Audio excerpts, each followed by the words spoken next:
Have you ever discovered a detail in a theme park and thought, there's gotta be a story behind that? Well, you've come to the right place. We're Amanda, Kevin, and Kim, the team behind We're in the Park, and we've spent years exploring theme parks and finding the details that most people miss. Now, we're diving into the history, stories, and secrets behind those magical details. So grab your curiosity, and maybe even a churro, and let's explore the parks together, one detail at a time. Welcome back to the We're in the Park podcast. I'm Amanda, and today we are continuing our Hooray for Hollywood series, our building-by-building stroll down Hollywood Boulevard at Universal Studios, Florida. So far, we've explored both the right side of the street and the first few buildings on the left, uncovering the real Hollywood inspirations behind each building.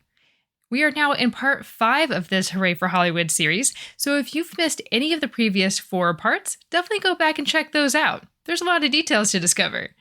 But if you're all caught up or just ready to dive in today, then join us as we continue our walk back to the front of the park past the darkroom. That's right, today we are learning more about the studio-style store, Schwab's Pharmacy, the Universal Studios Radio Broadcast Center, and the Hollywood Roof Ballroom and Cafe. To see the photos of these buildings, both past and present, that we'll be covering today, check out the blog that accompanies this episode at whereinthepark.com/podcast. You can also join the conversation and share your own photos and stories over at our private Facebook group, We're in the Park Explorers. All right, so first up is the Studio Style Store, located just to the left of the darkroom. While the building's interior has been constantly transforming in recent years, from a shop that sold sunglasses to becoming the very first Universal Orlando AP lounge to being the location of tribute stores that have celebrated everything from Jurassic Park to Mardi Gras, the exterior, though, tells its own story.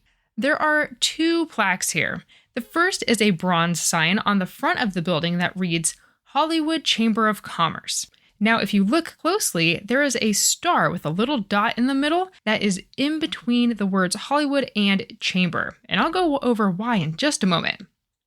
The second plaque is black with a golden frame, located just to the left of the doors, that reads in gold text, Hollywood Chamber of Commerce Building, Morgan, Walls, and Clements, Architects, 1925. These plaques give away this building's real-world inspiration. The Hollywood Chamber of Commerce building at 6520 Sunset Boulevard, designed in 1925 by the architectural firm Morgan, Walls, and Clements, with the look inspired by Spanish Baroque-style Churrigueresque. If those names sound familiar, the Morgan, Walls, and Clements, then great memory.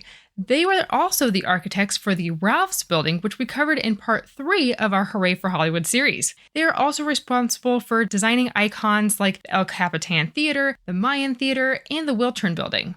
The original Chamber of Commerce building opened in 1926, but it wasn't just an office space. It became the headquarters for Hollywood's Civic Pride, later housing the team that helped establish the Hollywood Walk of Fame in the 1950s. This is why there is a star on the plaque I alluded to earlier, to indicate the stars on the Hollywood Walk of Fame. In 1976, the chamber moved to another location, and Schaefer Photo and Camera Supply moved in. From 2002 to 2020, the building was home to Larson Studios, a post-production sound company. Today, it is the West Coast location for Glavavik Studio, an award-winning architecture and design firm. Next door sits a name practically synonymous with Hollywood lore, Schwab's Pharmacy. The large gold plaque to the right of the door reads, Schwab's Pharmacy. Here, if anywhere else in America, I seem to hear the coming footsteps of the Muse, William Butler Yeats.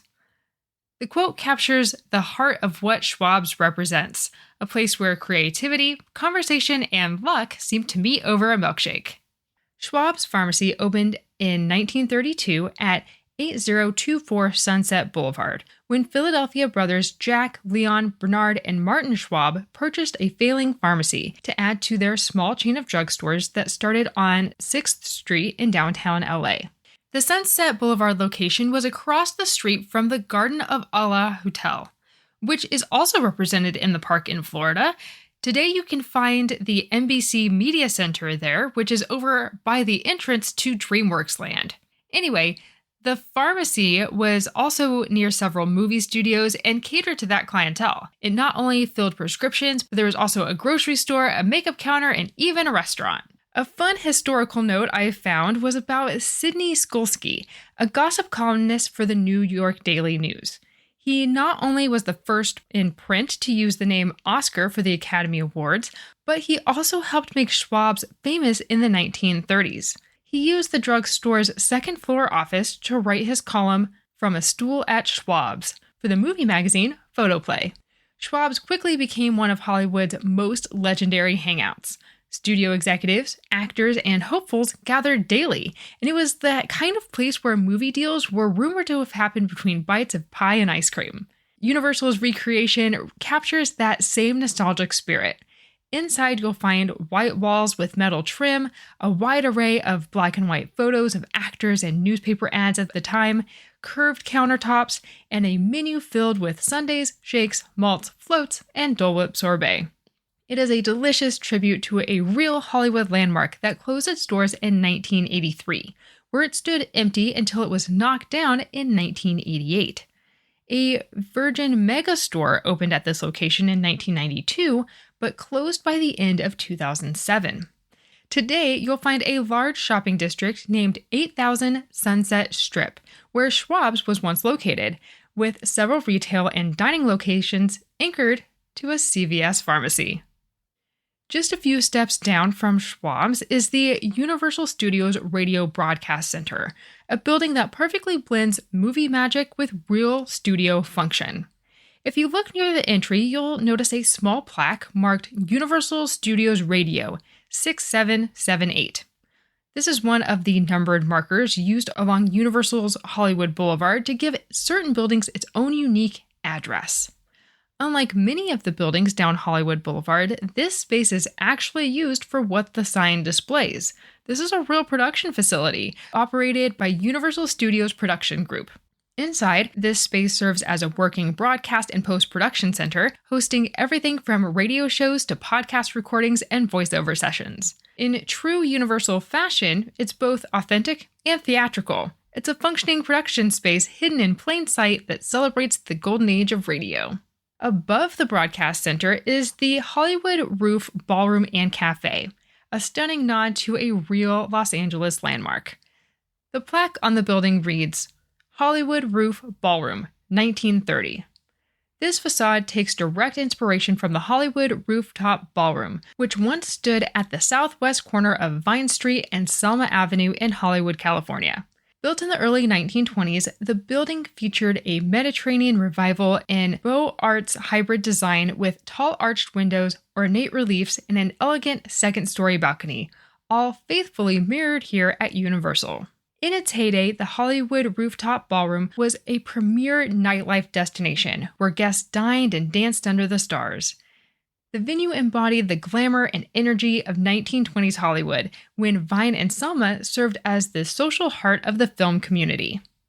At Universal Studios Florida, this facade reimagines that atmosphere. The arched windows and ornamental details replicate the ballroom's architecture, while the balcony and the neon sign reading Hollywood Roof Ballroom and Cafe evoke that glitz of a rooftop evening.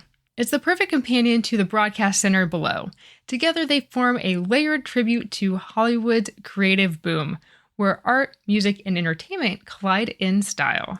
Thank you so much for joining us for part 5 of Hooray for Hollywood. Just a reminder to check out the photos from today's episode at whereinthepark.com/podcast and join the conversation over on our private Facebook group, Where in the Park Explorers.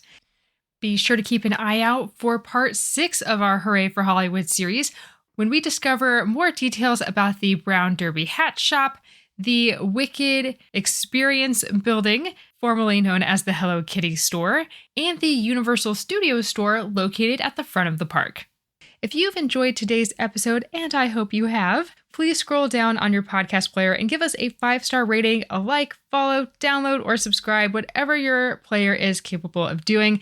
And if you have a few seconds to leave a written review, that would be amazing. It not only makes our day, but it tells the algorithm that we're really doing something awesome, and it will send it out to more theme park goers just like you. As always, we cannot thank you enough for your support. Until next time, we'll see you somewhere in the park. Bye for now. Thanks for exploring with us today.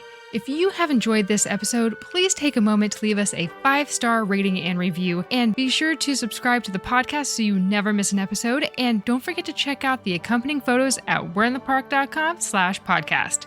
Do you have a park detail that you'd like to learn more about? Please share it with us on our private Facebook group, We're in the Park Explorers.